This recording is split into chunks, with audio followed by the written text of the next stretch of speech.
எட்டு கஜ சீல தானா இறங்குது கீழே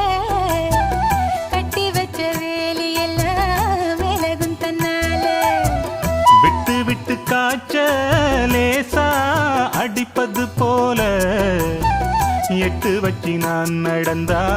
மயக்கம் ஒன்னால அட சுத்துற சுத்துற வண்டு பாடு சத்தம் பூவுக்கு கேக்குது முன்னால அடி கத்துன கத்துன காதல் கிளி சத்தம் காதுல கேக்குது தன்னால அட என்ன சொல்ல எப்படி சொல்ல என்னமோ என்னமோ நடந்து போச்சு குளிச்ச மேல தவண்டு போச்சு மறுபடி குளிச்ச அட கொதிச்ச கோபம் அடங்கி போச்சு அவனையே நினைச்ச ஊருக்கு தெக்கிட்டு ஒத்தால மரம் அங்கன நிக்கிற ரசம்மா யாருக்கும் சொல்லாம மாமனும் வாராண்டி மயங்கி சொக்குறா பாரம்மா